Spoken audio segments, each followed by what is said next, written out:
Si l'on propulsait un être humain des années 80 à la manière de Marty McFly dans sa DeLorean, c'est assurément un élément bien précis de notre société qui frapperait cette personne et qui trancherait radicalement avec son époque. Et cet aspect serait la vitesse.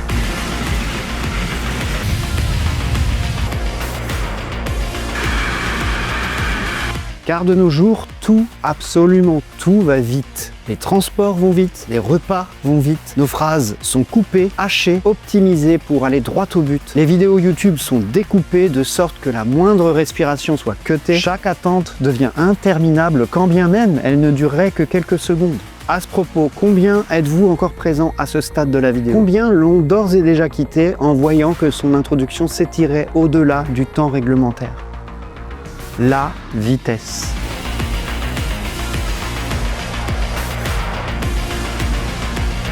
Une accélération permanente qui définit désormais notre époque et qui découle de plusieurs siècles de prise de conscience d'un concept plus général encore que la vitesse. Une notion qui fait de la rapidité non plus une cause mais une conséquence, le temps. Car rendons-nous à l'évidence, si nous sommes aujourd'hui à ce point obsédés par la vitesse, c'est d'abord et avant tout parce que nous avons appris à parfaitement mesurer et domestiquer ce temps qui passe. Mais alors, comment avons-nous fait? Par quel chemin sommes-nous passés pour parvenir aujourd'hui à parler de nanosecondes? Quels échecs nous ont construits? Quelles mésaventures nous ont conduits à être en capacité de le mesurer si finement? Quelle catastrophe a-t-on essuyé pour en arriver à une telle domination? Eh bien, c'est ce que je vous propose de dépeindre aujourd'hui dans ce nouvel épisode. Alors, une fois n'est pas coutume, prenez-le ce temps. Installez-vous confortablement, prenez une boisson et laissez-moi vous raconter non pas une brève histoire du temps, comme l'aurait dit ce cher Stephen Hawking, mais plutôt la fascinante épopée qui nous a conduits à le domestiquer.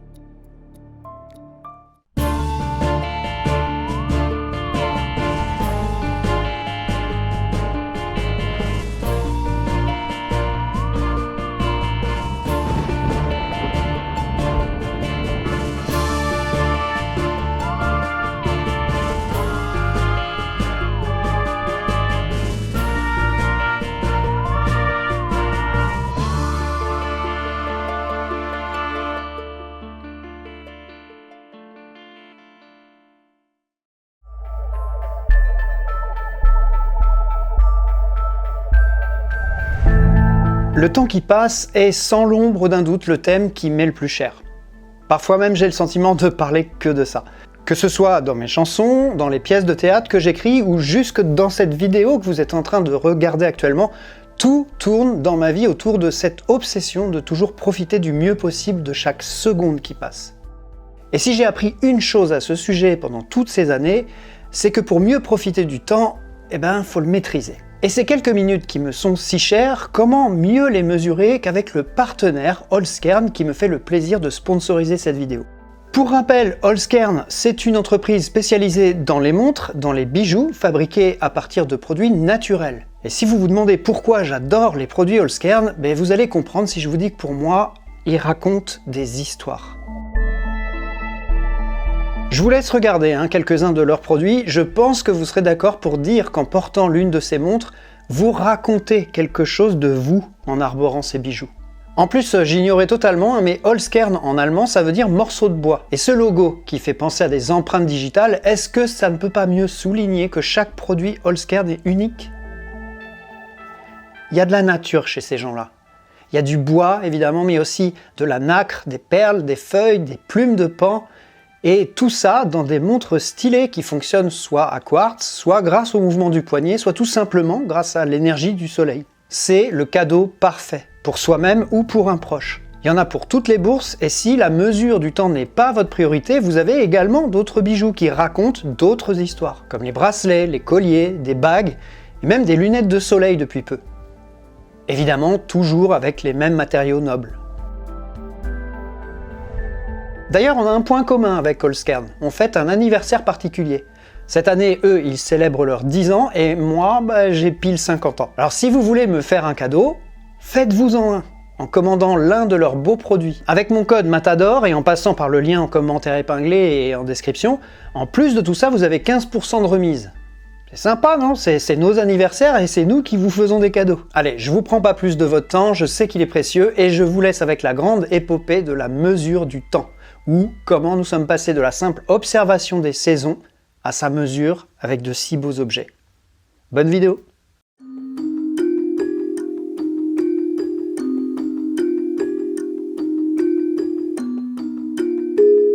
Bien avant les horloges atomiques, les cadrans et autres chronomètres, le temps existe déjà. Il n'est pas encore mesuré, mais il est ressenti. Car le premier rapport au temps de l'être humain se situe en nous, dans notre corps, dans la lumière que nous percevons. Sans découpage, sans unité, juste par une observation que nous faisons dès la préhistoire, certaines choses semblent se répéter invariablement, imposant un rythme à nos existences. Ces phénomènes cycliques portent des noms différents. L'alternance veille-sommeil, jour-nuit, et de manière plus large, les saisons qui reviennent encore et toujours avec une régularité que même en ces temps reculés, il est impossible de ne pas remarquer. Dès l'époque préhistorique donc, on comprend que ces régularités allaient être en mesure de nous apporter un pouvoir dont la science allait faire son cheval de bataille durant tout le reste de son avènement, un pouvoir incroyablement puissant lorsqu'on y pense parce que presque divinatoire, celui de prévoir des événements. Les migrations animales permettent de prévoir le retour des beaux jours, devenant des repères temporels indispensables pour les cultures. Chez nos sociétés humaines anciennes, ces rythmes biologiques vont même jusqu'à se synchroniser avec le règne animal. Les disparitions et apparitions saisonnières de certaines espèces servent de repères, et la mémoire collective enregistre ces répétitions, transformant peu à peu ces alternances en savoir partagé. Le temps n'est alors que le résultat d'une série d'observations sensorielles autour de nous. Dans ce monde primitif, on n'étudie pas encore le temps, on vit dedans. Aucune unité ni subdivision, pas d'écoulement à proprement parler. C'est un temps que l'on pourrait appeler biologique, que nous identifions uniquement par le biais de nos expériences individuelles et collectives. Mais très vite, les humains ont découvert un moyen particulièrement efficace pour prédire son écoulement et se fabriquer des repères beaucoup plus précis que tout ce qu'ils avaient eu jusqu'alors. Et tout ça grâce à un simple geste, lever les yeux au ciel. Et être astronogeek. Salut Arnaud. Non, mais le prends pas mal, hein, mais bon, il faut bien que je parle un peu d'astronomie, c'est quand même un peu central dans notre rapport au temps, quoi. Oui, moi, ce que je trouve marrant quand même, c'est que t'as trouvé le moyen de faire une vidéo en 2 parties et l'astronomie, c'est chez toi. Après, on va encore dire que moi, j'en parle plus. Bon, du coup, tu veux prendre cette partie? Ça dépend, je sais pas si j'ai... le temps. Oui, là, c'est gênant.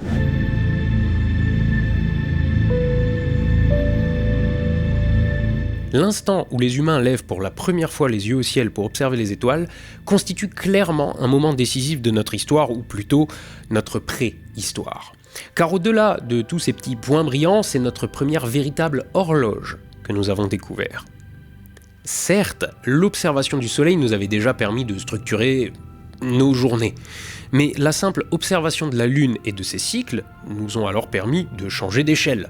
En observant que les croissants allaient et venaient au fil des semaines, nous étions dorénavant capables de nous situer à l'échelle du mois. Mais la grande révolution viendra lorsque notre curiosité nous poussera à nous attarder sur les étoiles. Patiemment, on parvient à identifier qu'elles forment parfois des images qui ne changent pas selon les époques, des ensembles d'étoiles. En latin, cum stella. Bon, vous l'aurez compris, des constellations. Très vite, on utilise ces constellations pour domestiquer encore un peu plus le passage du temps. On remarque que certaines disparaissent à des périodes précises de l'année, puis réapparaissent plus tard. En observant que ces cycles des constellations coïncident avec certaines migrations animales, par exemple, on change à nouveau d'échelle, et on commence à être en capacité d'appréhender la notion de saison, et donc d'année. Le ciel devient très vite un calendrier géant, inscrit autour de nous. Il nous offre une régularité absolue, qui semble parfaitement infaillible, si bien que les humains l'utilisent de plus en plus pour rythmer leurs différentes activités. On aligne des pierres, on construit des monuments qui marquent les solstices, et peu à peu, grâce à toutes ces observations, l'année est divisée, segmentée. À ce stade, c'est une énorme étape que nous franchissons sans même le savoir, car à partir de ce moment, le temps acquiert une structure. En quelque sorte, il sort de l'individu. Il n'est plus simplement un ressenti, il devient collectif, extérieur à nous et partageable par tous. Deux individus éloignés peuvent désormais mesurer le temps qui passe de la même façon, en observant simplement le ciel. L'astronomie permet donc aux humains d'organiser le temps autour d'eux. Elle est une étape fondamentale dans notre perception du temps, dans le sens où désormais elle permet d'envisager des cycles beaucoup plus vastes, au-delà même de l'échelle humaine. Le mouvement des astres impose une régularité qui dépasse les générations. Malgré tout ça, quelques limitations restaient encore infranchissables. Bah oui, mesurer le temps imposait de voir les étoiles. Et donc nous obligeait à attendre la nuit pour regarder où nous en étions dans cet immense calendrier céleste. Et de là découle une question fondamentale qui va faire progresser l'humanité comme jamais sur la maîtrise du temps. Est-ce qu'on pourrait pas imaginer de construire une machine qui permettrait de mesurer ce temps qui passe sans avoir recours à l'observation nocturne ? Bon, écoute, je te laisse là-dessus, hein. Il y aurait beaucoup à dire, mais bon, s'ils veulent plus, ils n'auront qu'à venir chez moi, hein. Merci Arnaud. Et oublie pas de remettre la musique en partant. Ok. Alors la revoyure. Lassés donc de devoir dépendre de la nuit et des conditions météo pour mesurer le temps qui passe, les humains se sont vite lancés dans la fabrication de divers instruments de mesure. Et si on exclut tous les cadrans solaires qui dépendent du soleil et donc encore du ciel, le premier outil qui symbolise ce désir d'émancipation repose sur une idée simple, utiliser l'écoulement régulier de l'eau pour enregistrer le passage du temps. Ainsi naissent les premières clepsydres ou horloges à eau. Dorénavant, le passage du temps se traduit par un niveau d'eau qui évolue en montant ou en descendant dans un récipient, souvent goutte par goutte. L'évolution est considérable. À partir de ce moment précis de l'histoire, on peut en quelque sorte transporter le temps avec soi. Il devient portable, consultable de jour comme de nuit. Plus tard, en remplaçant l'eau par du sable, on gagne encore en précision. Mais le principe est le même, le temps peut être encapsulé. Il tient dans un objet et il se déclenche à volonté. L'une des conséquences immédiates de l'invention des sabliers consiste donc en un changement de relation entre les humains et le temps. Alors que le passage du temps biologique au temps astronomique avait permis d'externaliser cette notion et en faire quelque chose d'indépendant de l'humain, cette fois, le temps cesse d'être un outil cosmique et devient un instrument social. On comprend désormais qu'on peut utiliser ce temps pour segmenter une tâche, pour décider de la longueur d'une activité ou chronométrer des actions. C'est là que le génie humain commencera à s'exprimer pleinement. Les sabliers n'étaient qu'un début. Et même si on retrouve les premiers prototypes d'une horloge en Chine en 725, c'est à partir du XVIe siècle en Suisse et en Angleterre que l'industrie horlogère prend son envol. On découvre alors le principe de l'échappement, un mécanisme situé entre une source d'énergie, par exemple un ressort, un poids, et un résonateur, l'organe interne qui permet de diviser le temps en secondes. De cet échappement sort un bruit caractéristique résultant de la dissipation de l'énergie sous forme d'ondes sonores. Ainsi naît le tic-tac de l'horloge. Désormais, le temps s'entend autant qu'il se perçoit. Après le discret cliquetis des mécanismes internes, ce sont ensuite les cloches des grandes horloges publiques qui retentissent dans les villages de plus en plus nombreux. Dès lors, c'est un développement exponentiel qui débute. Un processus de miniaturisation commence et plusieurs générations d'horlogers s'attellent alors à la confection de montres personnelles de plus en plus évoluées. On a déjà parlé sur cette chaîne de l'épisode passionnant de John Harrison, cet artisan ébéniste, horloger autodidacte, qui a mis à mal l'ensemble de la communauté scientifique en créant une série de montres maritimes capables de solutionner de manière révolutionnaire le problème de la longitude en navigation. Et de ce fait, à partir du XVIIIe siècle, et l'avènement des montres personnelles, le temps se privatise et même s'il est partagé par tous, il accompagne dorénavant chaque individu dans une simple poche. La domestication est en marche et alors que c'est en quittant l'astronomie que ces progrès ont pu voir le jour, c'est curieusement en observant à nouveau les planètes que notre compréhension profonde du temps progressera à pas de géant. En tentant de répondre à cette nouvelle question, toute simple, d'accord, nous avons maintenant des horloges et des montres efficaces, mais en y réfléchissant à deux fois, avec ces instruments, qu'est-ce qu'on mesure vraiment ?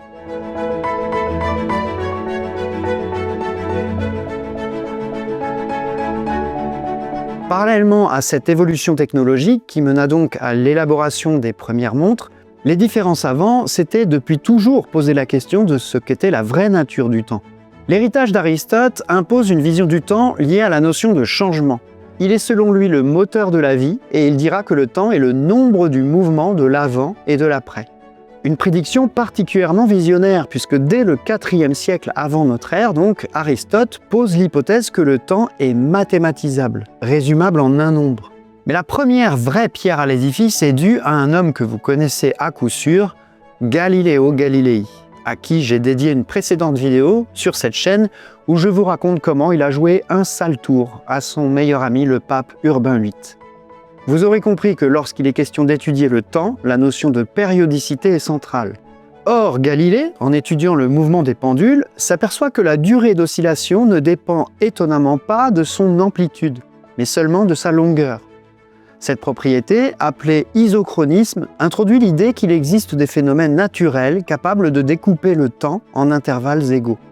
Galilée contribue donc de manière forte au fait que les humains se persuadent qu'il est possible d'étudier le temps autrement qu'en observant les étoiles, de façon plus locale, comme on l'a vu précédemment. Ainsi, pour la première fois dans l'histoire des sciences, le temps devient une variable quantitative en tant que telle, au même titre que la distance ou la vitesse. Il fait son entrée dans les équations qui décrivent le mouvement et passe du statut de toile de fond à celui d'outil expérimental.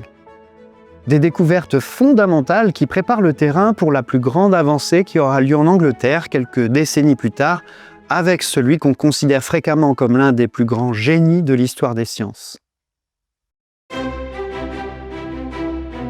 Car c'est véritablement à Isaac Newton que l'on doit les plus grandes avancées sur la compréhension de ce qu'est réellement le temps. Dans ses fameux Principia, il lui donne un statut nouveau. Il devient absolu, identique en tout point et en tout lieu. Il s'écoule de la même manière indépendamment des objets, des mouvements et des observateurs. Grâce à cette idée et en poursuivant la vision galiléenne, Newton intègre le temps et sa célèbre variable associée, t, à chacune des équations de ses Principia. Newton crée ainsi véritablement ce qu'on peut appeler le temps scientifique, grâce auquel il devient alors possible de réaliser des prédictions et donc de tester ses hypothèses. C'est une révolution. Et pendant plus de 2 siècles, les travaux de Newton sur le temps auront valeur de bible scientifique, tant ces équations sont en totale adéquation avec les observations. Ces équations, et donc sa vision du temps, permettent de prédire des éclipses, le retour des comètes, le mouvement des planètes, mais aussi, plus près de nous, la chute des corps sur Terre. Conjointement, la montée d'une nouvelle branche que l'on appelle l'électromagnétisme fait également intervenir cette notion de temps dans laquelle même la lumière possède une vitesse. Pour autant, les avancées technologiques ne se font pas sans dommages. Par exemple, lors de cette tragique journée du 18 avril 1891 où l'État de l'Ohio connut sa plus grande catastrophe ferroviaire à cause d'une mauvaise synchronisation des montres et seulement 4 petites minutes de retard. Les scientifiques en tireront les leçons pour améliorer encore et toujours la précision des montres utilisées par les conducteurs de train. Et cette catastrophe de Kipton, c'est la première partie de cette vidéo sur ma chaîne. T'as mis le lien, hein, c'est bon ?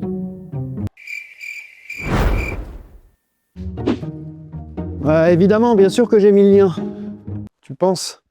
Tant et si bien qu'à la fin du 19e siècle, le tableau semble presque achevé pour les scientifiques qui s'intéressent au temps. Alors, il reste quelques détails à solutionner, comme le fait que la vitesse de la lumière semble invariable, ou l'orbite de Mercure, mais globalement, les scientifiques de l'époque auraient pu estimer que leur compréhension du temps pouvait se chiffrer à environ 90%. Ce qu'ils ignorent alors, c'est qu'un homme, un seul homme, va faire retomber cette estimation à moins de 10%.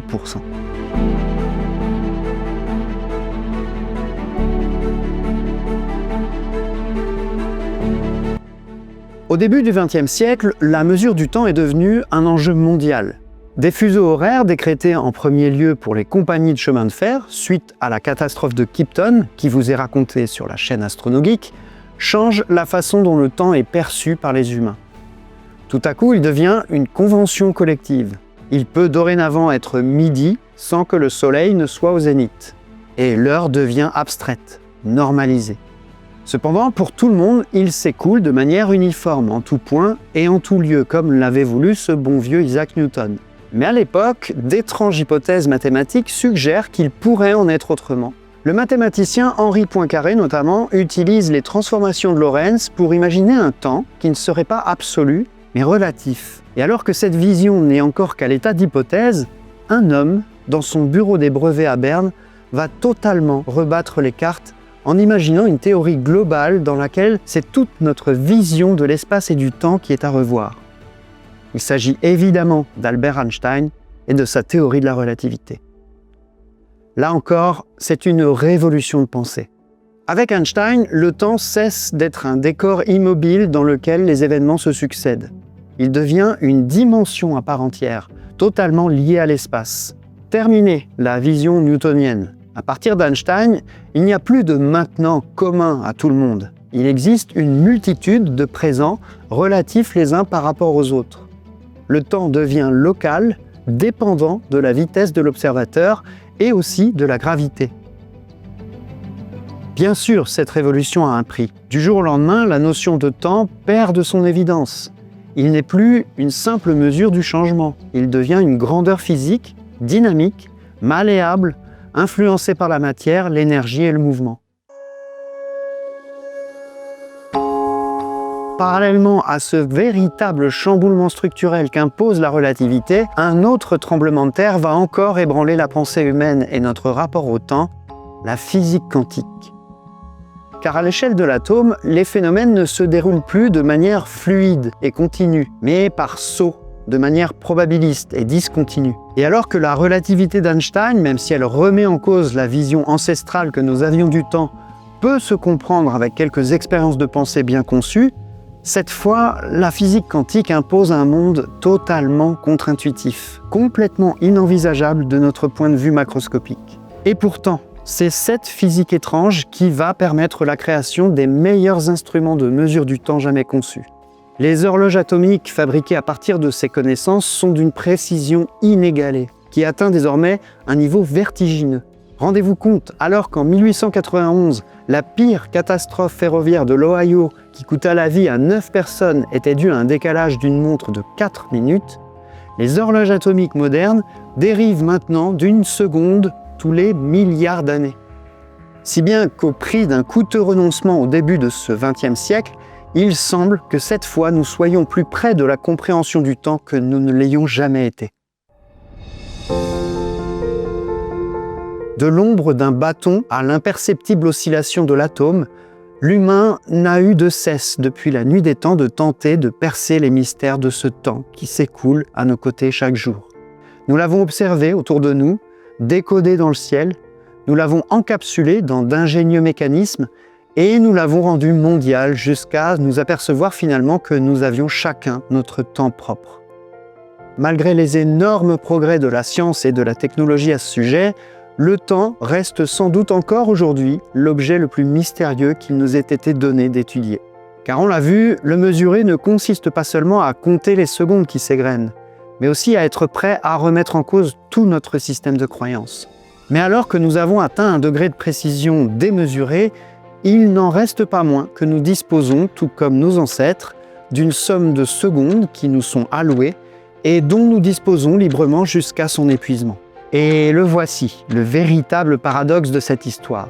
Alors que nous savons désormais que le temps ne s'écoule pas dans un décor fixe et immobile, c'est malgré tout à nous qu'il appartient par nos choix, par nos rencontres et par l'utilisation de notre liberté individuelle de planter un décor qui nous sied le mieux pour dépenser ces quelques secondes qu'il nous reste à utiliser. Alors faites-vous plaisir, c'est en quelque sorte open bar, vous pouvez les dépenser comme bon vous semble, et d'ici là, malgré tout, ne prenez pas de risques, calculez-le. Et à leur voyure.